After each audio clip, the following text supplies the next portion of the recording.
Listo. Mi nombre es Jenny Carolina Patiño y soy psicóloga. Nuestra labor dentro de la Secretaría viene siendo trabajo con familias y nosotros brindamos una orientación o asesoría acerca de las diferentes estrategias que ellos pueden utilizar para corregir, ¿sí?, algunos comportamientos que ellos consideran inadecuados, como lo son las pataletas y demás, sin llegar a utilizar maltrato físico y demás correctivos que consideremos que están fuera de o que tienen consecuencias negativas dentro del proceso de desarrollo, ¿sí? En cuanto a la emoción, en cuanto a que vaya a generar consecuencias como inseguridad, como problemas afectivos. Entonces, por ejemplo, uno de ellos siempre va a ser el diálogo, invitarlos a que primero le expresen al niño qué es lo que están haciendo mal, porque nosotros como adultos siempre sabemos, o ya por la experiencia sabemos qué es lo que está mal y cómo debemos actuar, ellos no. Entonces siempre tienen que tener es como un proceso conversacional acerca de límites claros y las consecuencias, ¿no?, que se pueden atribuir a determinado comportamiento. Lo otro también es un manejo de emociones, porque entendemos que tanto la tristeza como la ira son emociones que a veces se nos dificultan a nosotros también, los grandes, ¿no?, pues los adultos, entonces muchísimo más a un niño. Entonces digamos que siempre hacemos como el énfasis de ellos como padres, educarlos en ese aspecto para que no se presenten dificultades a la hora de presentarse cualquier situación.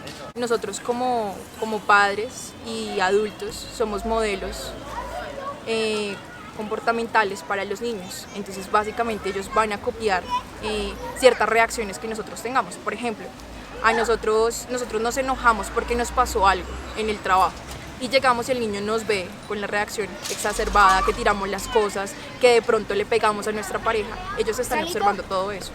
¿Qué van a hacer en el colegio o en el jardín? Replicar, porque es lo que están viendo y están aprendiendo de esa manera a resolver los problemas. Bueno, es importante que nosotros también manejemos el reconocimiento de los niños en cuanto a su cuerpo y a sus decisiones, que sean seres autónomos e independientes, pero de alguna manera el podcast también nos puede brindar estrategias para que ellos puedan identificarse con algún personaje. Este personaje puede estar viviendo una situación que muy probablemente él puede estar vivenciando en su entorno familiar. ¿Y para qué nos va a servir esta estrategia? Básicamente para que él pueda expresar sin exponerse la problemática que está viviendo. Básicamente el cuento va a tener un desarrollo en el cual finalmente va a tener un desenlace en el que se van a brindar soluciones y el niño podría aplicar para su entorno, tanto de educación como familiar. Entonces, digamos que sería una estrategia bastante útil. Mi nombre es Karen Ortiz, soy psicóloga del ámbito institucional de la Secretaría de Integración Social. Pues digamos que dentro de la institución nosotros manejamos varios ejes de trabajo en el que trabajamos con niños, niñas y familias realizando acciones enfocadas a la promoción de buen trato y prevención de violencia.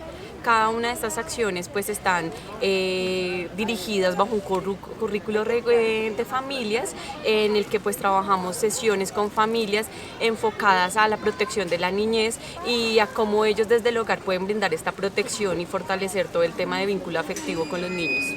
La afectación que sufren los niños y niñas que son víctimas o que vivencian o observan en sus hogares algún tipo de violencia perpetúa en el tiempo, ¿sí? Tenemos niños que durante su infancia vivieron situaciones de violencia y ya son adultos que tienen manifestaciones o expresiones agresivas hacia las personas, la relación con sus pares, temas de consumo de sustancias que digamos que han sido ocasionados por esa violencia que vivieron y que nunca tuvo como un tratamiento, un abordaje terapéutico por un profesional que acompañara este tipo de situaciones.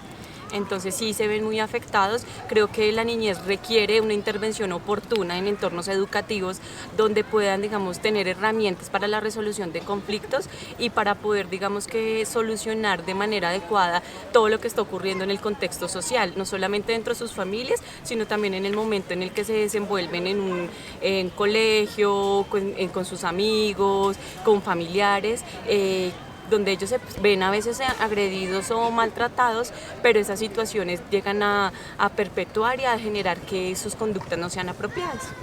Pues digamos que las acciones que nosotros realizamos están enfocadas a sensibilizar y como desmitificar todos esos mitos, esas creencias, todo ese tema cultural que está muy marcado en nuestro contexto de Bogotá, digámoslo así, en donde todavía se cree mucho que el tema de corregir con el golpe es lo adecuado. Entonces se realizan varias sesiones enfocadas a eso, al uso de la no violencia, al uso de no golpe, el no grito, ¿sí? Porque a veces escuchamos el tema de hay que subirles el tono de voz o hay que gritarles para que el niño atienda o para que cumpla con algo que se le esté solicitando. Enfocamos más que todo las actividades al tema del diálogo, generamos estrategias en el tema de reconciliación, reconocimiento de emociones, validarle al niño la emoción, porque a veces pensamos que porque son niños entonces no tenemos que tener en cuenta sus emociones, sino el niño así llora y porque estás llorando, si ya eres un niño grande, entonces no, hay que reconocer que también tiene derecho a expresar esa emoción a través del llanto, a través de diferentes expresiones, acompañarlo en ese proceso. Mi nombre es Doralba Palacio, soy educadora especial y trabajo con la Secretaría de Integración Social en jardines infantiles. Bueno, en mi experiencia laboral, el tipo más claro de maltrato que yo evidencio, que a veces es un maltrato oculto, es el no permitirle a los niños hacer las cosas por sí mismos. En especial cuando se tiene un niño con discapacidad o alteraciones en el desarrollo, se les dice disimuladamente que no son capaces de hacer las cosas. Inclusive cuando son niños que no tienen ningún tipo de discapacidad. Entonces estamos volviendo papás discapacitantes. Va el papá al niño al jardín por el niño y le recibe su maleta, les dan de comer, o sea, los paladean, no les delega ninguna responsabilidad acordes con su edad y sus capacidades. Ahí que le estamos diciendo al niño, le estamos diciendo que no es capaz. No es el pensar que no son capaces, es simplemente una conducta sobreprotectora, diría yo. De darles a los niños todo lo que yo no tuve, de hacer por él lo que a mí me tocó hacer, y no les estamos permitiendo que ellos a través de esas actividades, de esas prácticas, puedan lograr las cosas por sí mismos. La solución es esa misma, o sea, delegarles pequeñas responsabilidades, establecerles horarios, establecerles límites para que tengan unos hábitos y rutinas en casa y en los demás entornos donde compartan los niños. Igualmente, tener unas normas claras, concertadas con los niños, porque empezamos a hacer una actividad con los niños y ellos no saben cuáles son las reglas de juego, por decirlo de alguna manera. Entonces, la actitud de los padres para sancionarlos o para corregirlos depende mucho de su estado de ánimo, del estado de ánimo de los papás, me refiero. Entonces el niño no va a saber a qué atenerse en la vida. Pero cuando se tienen en la casa unas normas claras que se cumplen tanto en casa como en el parque, como en el restaurante, como cuando van donde las tías, donde la abuela, entonces eso permite que no se presenten conductas que el niño, situaciones que el niño desconozca. Entonces él va a saber a qué atenerse, sabe cómo comportarse, porque es que las normas son para cumplirlas en todas partes. Es lo que de alguna manera está generando como tanta descomposición social, porque no hay unos hogares con este ejercicio de la norma y de la autoridad bien establecidos. Y eso se aprende desde pequeños, no venir a corregir ya en grande. O sea, es mejor aprender que reaprender. Pues hay algunas técnicas para modificar conductas en los niños que se llaman historias sociales, donde se va narrando una situación vivida, pero no se señala que tal niño o tal niña está teniendo ese comportamiento, sino que se va narrando en una ocasión y se narra la historia trayendo a colación la situación vivida y se les pregunta a los niños cómo podrían solucionar esas condiciones, esa situación. Herramientas tecnológicas actualmente pueden permitir modificar esas conductas en los niños, total. A veces tendemos mucho como a satanizar estas herramientas, pero nada es bueno, nada es malo, todo depende de cómo se maneje. Hay cuentos muy buenos, hay audiocuentos que no enseñan nada. La música, hay música muy buena, hay otra que no es tan asertiva para la formación y educación de nuestros niños y niñas. Mi nombre es Ana Margarita Moreno Martínez, soy nutricionista y psicóloga, hago parte del equipo de nutrición y salubridad de Secretaría de Integración Social. Los niños y las niñas se ven afectados por el maltrato desde el momento de la alimentación.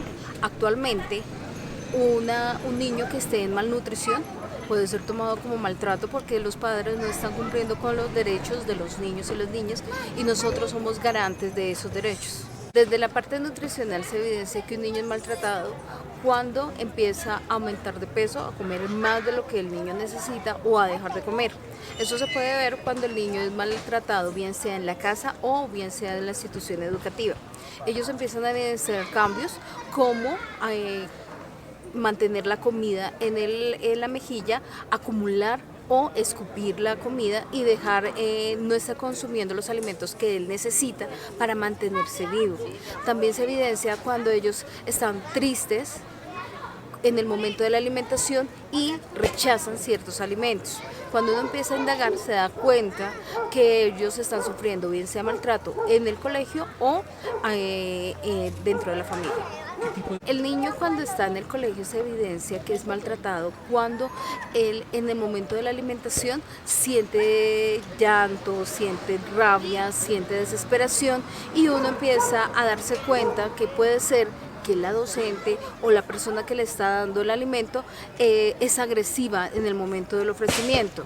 Entonces, una de las características de las docentes es que tienen que hacer que los niños coman.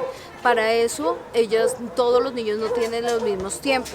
Entonces, hay niños que se demoran más y otros menos. Cuando el niño se demora mucho, la docente puede desesperarse o el cuidador se desespera y empiezan a acelerar el cuchareado y hace que ellos se atraganten y empiecen a sentir como fastidio en el momento de comer. Esto nos llevaría a nosotros para identificar cómo el niño puede mejorar ese ambiente en el cual está el maltrato.